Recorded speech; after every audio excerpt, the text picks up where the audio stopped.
வணக்கம் and welcome to doctor. நாங்கள் எப்படி இருக்கணும்? இன்னைக்கு நம்ம நிகழ்ச்சியில் youngsters and old age people இவங்க ரெண்டு பேருக்கும் வரக்கூடிய ஷோல்டர் பெயினை பற்றி தான் பார்க்க போகிறோம். ஸோ இதை பற்றி பேசுகிறதுக்காக நம்ம கூட ஆர்த்தோமெட் ஹாஸ்பிட்டல்ஸோட arthroscopy and joint reconstruction surgeon doctor Zubair Khan இருக்காங்க. வாங்க அவர்கிட்டயே பேசுவோம். வணக்கம் டாக்டர். வணக்கம். ஸோ டாக்டர், ஷோல்டர் பெயின்ற விஷயம் வந்து யங்ஸ்டர்ஸ்க்கும் இருக்குது, ஓல்டேஜ் பீப்புளுக்கும் இருக்குது. ஸோ நம்ம முதல்ல யங்ஸ்டர்ஸ்க்கு பற்றி பார்க்கலாம்ல டாக்டர். ஸோ யங்ஸ்டர்ஸ்க்கு எதனால் இந்த ஷோல்டர் பெயின் அப்படின்ற ஒரு விஷயம் வருது? நீங்கள் நிறைய பேஷண்ட்ஸ் கண்டிப்பாக பார்த்துருப்பீங்க. ஸோ அதனால் கேட்குறேன். இப்போ ஷோல்டர் அப்படின்னு எடுத்துட்டிங்கன்னா வந்து பொதுவாக நான் ஷோல்டரை பற்றி எக்ஸ்பிளைன் பண்ணுறேன். கண்டிப்பாக இது வந்து ஒரு காம்ப்ளெக்ஸ் ஜாயிண்ட்டு.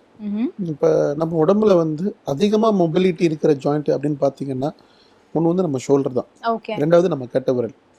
ஸோ இப்போ நம்ம கட்டை விரல் எப்படி எல்லாமே சுத்த முடியும், பட் மிச்ச விரல் இந்த விரலே உங்களுக்கு வராது.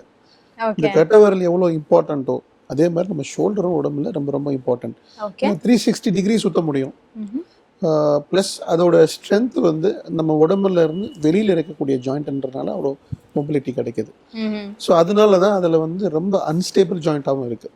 ஸோ ஷோல்டரில் வந்து பார்த்தீங்கன்னா அது ரொம்ப ஃப்ளெக்சிபிளாக இருக்கிறதுனால டேமேஜஸும் அதிகமாக ஆகிறதுக்கு வாய்ப்பு ஜாஸ்தி. ஸோ ஸ்போர்ட்ஸ் அப்படின்னு யங் பீப்புள் அப்படின்னு எடுத்துக்கிட்டீங்க அப்படின்னு பார்த்தீங்கன்னா ரொம்ப காமனாக வரக்கூடிய பிரச்சனை டிஸ்லொகேஷன், மூட்டு விலகிறது. ஸ்விம்மிங் பண்ணிகிட்டு இருப்பாங்க, த்ரோ பண்ணுவாங்க, திடீர்னு பார்த்தா மூட்டு விலகிடும், அப்புறம் திருப்பி அவங்களே எடுத்து அதை ரெடியூஸ் பண்ணிக்குவாங்க. இது வந்து நிறைய காமனாக நடக்கக்கூடிய விஷயம். பட் அது எதனால் ஆகுது அப்படின்னு பார்த்தீங்கன்னா வந்து இன்ஜுரினால தான் ஆகும். இதுவும் வந்து ஒரு மூட்டுல இருக்கிற லெகமெண்ட் மாதிரி தோள்பட்டையிலும் நிறைய வந்து லெகமெண்ட்கள் இருக்கு. அந்த ஜவ்வுகள்னால தான் வந்து மூட்டு வந்து ஸ்ட்ராங்கா இருக்கு. அதே நேரத்துல அந்த தோள்பட்டை மூட்டு ஃபிளாட்டா இருக்கிறதுனால தான் வந்து மொபிலிட்டி நிறைய கிடைக்குது. ஸோ அந்த மொபிலிட்டியில வரக்கூடிய காம்ப்ரமைஸ் தான் இன்ஜுரிஸ். ஸோ இப்போ வயது கம்மியானவங்க அப்படின்னு எடுத்துக்கிட்டிங்கன்னா ரொம்ப காமனான பிரச்சனை வந்து டிஸ்லொகேஷன் ஷோல்டர்னு சொல்லுவோம். ஸோ டிஸ்லொகேட் ஆகிறதுனால என்ன ஆகுது அப்படின்னு பார்த்தீங்கன்னா உள்ள இருக்கிற ஜவ் கிழிஞ்சு போயிடும். ஸோ ஒன்ஸ் அந்த ஜவ் கிழிஞ்சிச்சுன்னா திருப்பி அது கூடுறதுக்கு வாய்ப்பு கம்மி. ஸோ அது வந்து அதனால என்ன ஆகுதுன்னா ஒரு தடவையும் கையை தூக்கி வசதி த்ரோ பண்ணும் போது டிஸ்லொகேட் ஆகிடும். ஸோ இது பார்த்தீங்கன்னா ரொம்ப காமனாக ஸ்விம்மர்ஸுக்கு, பேஸ்கெட் பால் பிளேயர்ஸுக்கு, த்ரோயர்ஸுக்கு இது ரொம்ப ரொம்ப காமன். இப்போ சமீபத்தில் வந்து ஒரு ஸ்டடி பண்ணி இப்போ எல்லாருமே இப்போ இந்தியாவில் எல்லாம் கிரிக்கெட் பார்க்குறோம். கிரிக்கெட்னா என்னன்னு எல்லாருக்குமே தெரியும், வாட் வி டூ. அதில் ரொம்ப முக்கியமான விஷயம் பார்த்தீங்கன்னா வந்து வேர்ல்டு ஓவர் ஆஸ்திரேலியாவில் ஒரு ஸ்டடி பண்ணாங்க. அதில் வந்து ஸ்போர்ட்ஸில் கிரிக்கெட்டில் வந்து அதிகமாக இன்ஜுரி ஆகக்கூடிய பாகம் என்னன்னு பார்த்தீங்கன்னா ஷோல்டர் தான் அப்படின்றாங்க. அது எதனால அதிகமாக, அது என்ன மாதிரி பிளேயருக்கு அதிகமாக ஆகுது அப்படின்னு பார்த்தீங்கன்னா த்ரோயர்ஸுக்கு தான் அது அதிகமாகுது. Fast bowlers. So most of the fast பவுலர்ஸுக்கு வந்து ஏன் அவங்களோட கரியர் சீக்கிரம் போயிடுது அப்படின்றதுக்கு இது ஒரு காரணம். நம்ம ஊர்களில் பார்த்தீங்கன்னா ஃபாஸ்ட் பவுலர்ஸ்லாம் சீக்கிரம் போயிடுவாங்க, அவங்க ரொம்ப நாள் நிலைச்சு நிற்கிறது ரொம்ப ரொம்ப கஷ்டம். ஆனால் ஸ்பின்னர்ஸ் ரொம்ப நாளைக்கு இருப்பாங்க. காரணம் வந்து இதுதான், அந்த ஷோல்டரில் இருக்கக்கூடிய டிஷ்யூ டேமேஜஸ் வந்து அதிகமாக ஏற்பட்டு கிழிஞ்சு போகிறதுனால அவங்களால பெர்ஃபார்மன்ஸ் பண்ண முடியாமல் ஆகிடும். ஸோ வந்து இந்த ஷோல்டர் வந்து ஸ்போர்ட்ஸில் வந்து ஒரு காமனான ஒரு இன்ஜுரி ஆகிறதுனால இந்த வயது கம்மியானவங்களுக்கு அதிகமாக பாதிப்பு ஏற்படுது. ஓகே. ஸோ ஸ்போர்ட்ஸை தவிர்த்து வேற என்ன ரீசன்ஸ் எல்லாம் வரும் டாக்டர்? இப்போ பொதுவாக பார்த்தீங்கன்னா வந்து ஜாப் ஓரியன்ட் ப்ராப்ளம்ஸ்லாம் வரலாம். ஜாப் ஓரியன்ட்னு சொன்னால் வந்து இப்போ ஓவர் ஆக்டிவிட்டிஸ், நம்ம தலைக்கு மேலே செய்யக்கூடிய வேலைகள், அதிகமாக செய்யக்கூடிய வேலை செய்கிறவங்களுக்கு இந்த மாதிரி ஷோல்டர், அதிகமாக பழு தூக்குறவங்களுக்கு, இப்போ வெயிட்டாக லிஃப்ட் பண்ணுறோம், அதே மாதிரி ஜிம்முக்கு போய் இப்போ நிறைய உடம்பு குலைக்கணும் ஜிம்முக்கு போகிறாங்க, அந்த இதெல்லாம் பண்ணுறாங்க. ஸோ அப்நார்மலாக எக்ஸசைஸ் பண்ணுறது, நார்மலாக பண்ணக்கூடியது இல்லாமல் அப்நார்மலாக பண்ணுறதுனால கூட இந்த மாதிரி மூட்டுகளில் பிரச்சனைகள் வரலாம். Okay doctor. ஸோ இந்த தோள்பட்டை தேய்மானத்தோடு வராங்க. ஸோ இந்த மக்களுக்கு வந்து என்ன மாதிரியான ஒரு ட்ரீட்மெண்ட்லாம் நீங்கள் கொடுப்பீங்க? இப்போ வயது கம்மியானவங்க, தட் இஸ் யங்ஸ்டர்ஸுக்கு ஷோல்டரில் வரக்கூடிய பிரச்சனைகளில் என்ன ட்ரீட்மெண்ட் அவைலபிள் அப்படின்னு பார்த்தீங்கன்னா என்ன விதமான ப்ராப்ளத்துக்குன்ற மாதிரி தான் நம்ம செஞ்சாகணும். இப்போ முதல் காரணம் அப்படின்னு பார்த்தீங்கன்னா மசில் வீக்னஸ். இப்போ வந்து தோள்பட்டையை சுற்றி வந்து நிறைய சதைகள் இருக்கு, அதுக்கு வந்து பலகீனமாயிடும். எஸ்பெஷலி இந்த ரொட்டேட்டர் கஃப்னு சொல்லுவோம். அந்த மசிலில் வந்து பொதுவாக வந்து நம்ம ஒழுங்காக பார்த்துக்கிறது இல்லை. நிறைய பேருக்கு அந்த விஷயம் தெரியறதில்ல. இப்போ ஜிம்முக்கு போய் பெரிய எக்ஸசைசஸ்லாம் பண்ணுவாங்க, பைசெப்ஸ் ட்ரைசெப்ஸ் அந்த மாதிரிலாம் பெருசாக இருப்பாங்க. ஆனால் அந்த சின்ன மசிலை வந்து எக்ஸசைஸ் பண்ணாமல் விட்டுருவாங்க. அந்த மசில்ஸ் தான் நம்ம ஷோல்டரை ஆக்சுவலாக ரொட்டேட் பண்ணுது. அதனால அதுக்கு பேர் ரொட்டேட்டர் கஃப்னு சொல்லுவாங்க. அந்த மசில்கள் வீக் ஆகிறதுனால ரொட்டேஷன் குறைஞ்சு அதனால பாதிப்புகள் ஏற்படலாம். ஸோ அந்த மாதிரி பேஷண்ட்ஸுக்குன்னு பார்த்தீங்கன்னா அந்த எக்ஸசைஸ் மூலியமாகவே ட்ரீட்மெண்ட் பண்ணிவிடுவோம். அந்த மசில் ஸ்ட்ரென்தனிங் எக்ஸசைஸும் எலக்ட்ரோதெரப்பின்னு சொல்லுவோம். எலக்ட்ரோதெரப்பி ப்ளஸ் லேசர் தெரப்பி இந்த மாதிரி ட்ரீட்மெண்ட் கொடுக்கும் போது இந்த மாதிரி பிரச்சனைகள், தட் இஸ் அந்த வயது கம்மியாக உண்டான மசில் வீக்னஸ்னால வரக்கூடிய வலிகளை சரி பண்ண முடியும்.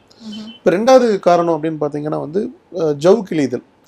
இப்போ வந்து சில பேருக்கு பார்த்தீங்கன்னா ஸ்போர்ட்ஸ் விளையாண்டுட்டு இருப்பாங்க, த்ரோ பண்ணால் டிஸ்லோகேட் ஆகிடுவாங்க. ஸ்விம்மிங் பண்ணுவாங்க, ஸ்விம்மிங் பண்ணால் மூட்டு விலகிடும். ஏதோ பேஸ்கெட் விளையாடுவாங்க, மூட்டு விலகிடும். சில பேருக்கு பார்த்தீங்கன்னா ரொம்ப அட்வான்ஸ்டாக போயிட்டு ஷர்ட் போடும் போது தூக்கத்தில் கூட டிஸ்லோகேட் ஆகலாம்.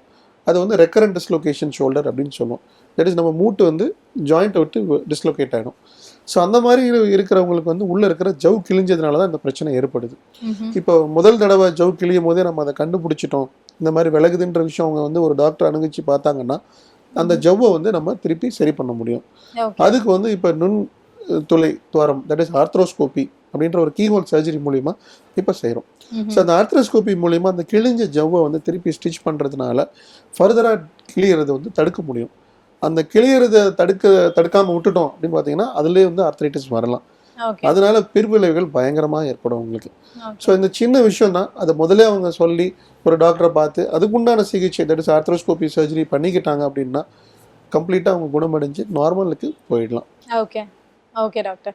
So coming on to geriatric side, அதாவது ஓல்டேஜ் பீப்புளுக்கு வந்து வரக்கூடிய ஷோல்டர் பெயின், ஸோ அவங்களுக்கு எதனால டாக்டர் இது டிஸ்லொகேஷனா இல்லை வந்து அந்த ஏஜ்னால வரக்கூடிய ஒரு பிரச்சனையா என்னன்னு கொஞ்சம் சொல்லுங்க. இப்போ வயதானவன்றதை எடுத்துட்டிங்கன்னா அபவ் 35-40 இயர்ஸ்லேயே வந்து இப்போ வந்து டயபெட்டிஸ் வந்து எல்லாருக்கும் வருது. ஓகே. இப்போ டயபெட்டிஸ் வந்து இப்போ முன்னாடிலாம் வந்து 60 வயசுக்கு மேலே தான் செக் பண்ணிட்டு இருந்தோம். இப்போ 35-40 வயசுல எல்லாருக்கும் மாஸ்ட் செல் செக்அப் அப்படின்னு பண்ண ஆரம்பிச்சிடுறாங்க. ஏன்னா நம்ம லைஃப் ஸ்டைல் அப்படி, நம்ம சாப்பிட்றது, வேலைகள். முன்னாடிலாம் நடக்கும், ஏதாவது ஒரு கடைக்கணிக்கு போனால் நடந்து போவோம், ஸ்போர்ட்ஸ் இருக்கும், கிரவுண்ட் இருக்கும், விளையாட போவோம். இப்போ அதெல்லாம் எதுவுமே இல்லை. எங்கேயா இருந்தாலும் ஒரு பைக் இல்லைனா ஒரு கார் இல்லைனா ஒரு பஸ், எதுலையா ஒரு வெஹிக்கிளை டிபெண்ட் பண்ணி, ஒரு மோட்டார் டிபெண்ட் பண்ணி போகிறோம், நம்ம உடம்புல ஆக்டிவிட்டிஸ் இல்லாமல் போயிடுது. ரெண்டாவது ஜங்க் ஃபுட்ஸ். இந்த ஜங்க் ஃபுட்ஸ்னால வந்து நிறைய சிந்தட்டிக் மெட்டீரியல்ஸ் நம்ம உடம்புக்கு ஏற்றுக்காத பொருள்கள்லாம் வர்றதுனால அதிகமாக பாதிப்பு ஏற்பட்டு மால்ஃபார்மேஷன்ஸ் ஆகுது, ஜெனட்டிக் மால்ஃபார்மேஷன்ஸ் ஆகுது. அதனால வந்து இந்த டயபெட்டிஸோ இந்த மாதிரி வியாதிகள்லாம் சீக்கிரம் வர ஆரம்பிச்சிடுது. ஸோ அதோட விளைவுகள்னால வந்து அது மூட்டை பாதிக்குது. இப்போ டயபெட்டிக் ஃப்ராசன் ஷோல்டர் அப்படின்னு ஒரு கண்டிஷன் இருக்குது. அது பார்த்தீங்கன்னா அந்த மூட்டை சுற்றி இருக்கிற தோள்பட்டையில் இருக்கிற கேப்சூல் அப்படின்ற ஒரு ஸ்ட்ரக்சர், தட் இஸ் அதுதான் ரொட்டேஷன் ஆகுது. அது கம்ப்ளீட்டாக இறுகி சுத்தமாக மூவ்மெண்ட் பண்ண விடாமல் ஆக்கிடும். ஸோ ஒரு டயபெட்டிக் பேஷண்ட் வந்து எனக்கு தோள்பட்ட வலி இருக்குது டாக்டர், கையை தூக்க முடியல அப்படின்னு சொன்னாங்கன்னா மோஸ்ட் ப்ராபப்ளி இந்த வியாதியாக தான் இருக்கும். அதுதான் ஃப்ராசன் ஷோல்டர் அப்படின்னு சொல்லுவோம். அது வந்துச்சுன்னா இப்போ தலை செய்வதோ இல்லை ட்ரெஸ் போடுறதோ, முதுகுக்கு சோப் போடுறதோ, இந்த சைடு படுக்கிறது எல்லாமே சிரமமாக இருக்கும். சில நேரம் வந்து பார்த்திங்கன்னா வந்து சாப்பிட்றதுக்கு கூட சில நேரம் கஷ்டப்படுற மாதிரி பண்ணுவாங்க. இது வந்து ஃப்ராசன் ஷோல்டர் அப்படின்னு சொல்லுவாங்க. இது ஒரு முக்கியமான ஒரு வியாதி. அதே மாதிரி பார்த்தீங்கன்னா அடுத்த முக்கியமான பிரச்சனை அப்படின்னு பார்த்தீங்கன்னா இம்பிஞ்ச்மெண்ட் சொல்லுவோம். இம்பிஞ்ச்மெண்ட் நம்ம தோள்பட்டையும் நம்மளோட ஸ்கேப்புலான்ற போன் பின்னாடி நம்ம சப்ப எலும்பு அப்படின்னு சொல்லுவோம். அது ரெண்டும் உரசுறதுனால வரக்கூடிய கண்டிஷன் தான் இந்த இம்பிஞ்ச்மெண்ட் சொல்லுவோம். தட் இஸ் இப்போ தலை சீவும் போது பர்டிகுலர் ஒரு ஆங்கிளில் மட்டும் இந்த வலி வரும். அதே மாதிரி நைட்டு தூங்கிட்டு இருக்கும்போது வலினால தூங்க முடியாமல் சிரமப்படுவாங்க. இது வந்து இது ரெண்டாவது கண்டிஷன்.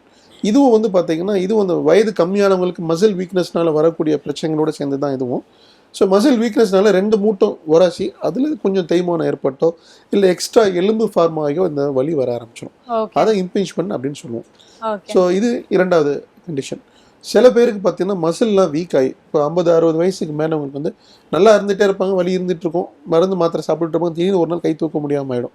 உள்ள பார்த்தீங்கன்னா அந்த மசிலே டேர் ஆயிருக்கும். இந்த ரொட்டேட்டர் கஃப்னு நான் சொன்னேன் இல்லைங்களா, அந்த மசில் டேர் ஆகிடும். அது வந்து கஃப் டேர் அப்படின்னு சொல்லுவாங்க.